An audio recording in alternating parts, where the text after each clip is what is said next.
Então existem níveis de execução e de responsabilidade. É óbvio, se eu tivesse sido acionado antes, eu teria agido antes. Isso eu concordo plenamente com a senhora. Eu só poderia agir no momento... Deixa eu dar uma pausadinha aqui nesse negócio aqui para falar um pouco aqui. Olá, pessoal, vou falar para vocês um negócio aqui sobre a nossa política brasileira, né? A política que nós estamos enfrentando nas últimas décadas. Nós sabemos que nós somos um país capitalista, né? Democracia deve ser sempre a alavanca de uma nação, claro, decente. Mas quando eu vejo essa CPI da Covid, chega a dar até ânsia. Vou colocar esse vídeo no YouTube. Esse vídeo que eu tô falando aqui, eu tava assistindo aqui, ó, o segundo dia do Pazuello, ex-ministro da Saúde do governo Bolsonaro, ex-ministro. E a gente vê as perguntas dos senadores, dos políticos que estão questionando, né? Tentando achar culpado. Aí quando você olha pro relator, Renan Calheiro, chega a dar uma vergonha de você assistir um vídeo desse, assistir uma CPI dessa. Renan Calheiro esses dias está envolvido com corrupção. Comprovado pela justiça, processado criminalmente, um criminoso por corrupção, como relator de uma CPI. Aí você fica pensando, que país é esse? Como diz a música aquela música daquele grupo, né, daquela banda lá de rock, do Legião Urbana. Que país é esse? O relator Renan Calheiro. O que eu pude observar nessa CPI, duas coisas, no mínimo, pelo menos duas coisas.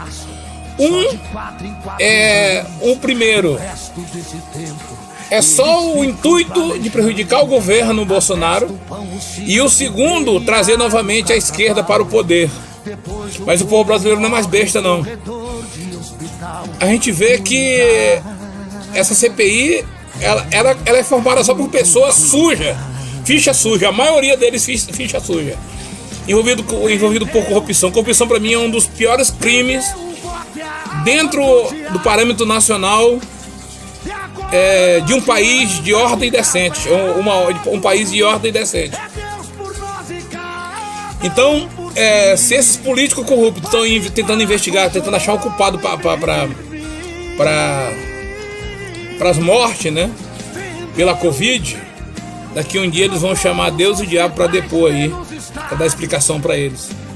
Eu fico pensando, Jesus disse: sem mim nada podeis fazer. Tem uma frase, um texto bíblico que fala isso. Se esses políticos corruptos tivessem preocupado de fato com as mortes, com as pessoas que estão vivas, muitos deles não estariam envolvidos em corrupção, que nesse Renan Calheiro foi processado criminalmente. E as pessoas ficam dando ouvido uma hipocrisia dessa. Isso é uma hipocrisia de político mais sujo que pau de galinheiro, tentando atrapalhar um governo e achando que está ajudando a população, né? Em outros países morreram dezenas, centenas e milhares de pessoas pela Covid, uma doença ainda até desconhecida para a ciência, ainda estão elaborando estudos ainda científicos e querendo achar culpado. Você não está vendo pessoas decentes estariam ajudando a combater a pandemia e não derrubar o governo, e muito menos tentar atrapalhar o governo e nem tentar achar culpado por uma doença que ninguém nem conhece, sendo que o STF foi o responsável pelo o governo federal ter a obrigação de só mandar dinheiro para os municípios e os estados. Então eles têm que chamar todos os juízes do STF, todos os ministros do STF para depor também, porque eles fizeram tal coisa. E o governo federal mandou o dinheiro. Então os governadores Dória e os demais governadores que ficaram na administração da pandemia deverão dar explicação por que aconteceu tudo isso. O ministro da Saúde é só um laranja, um pau-mandado, simplesmente, que tem o dever de ir lá assinar papéis para liberação de verba. Foi o que eu entendi até hoje, né, sobre essa pandemia. Não quero defender nem esquerda nem direita, mas essa CPI foi uma das piores vergonhas que eu já vi na democracia brasileira. CPI da hipocrisia e de interesses pessoais e políticos, senadores políticos querendo se aparecer. Fiquem com Deus, um abraço. Me acompanha aí no YouTube.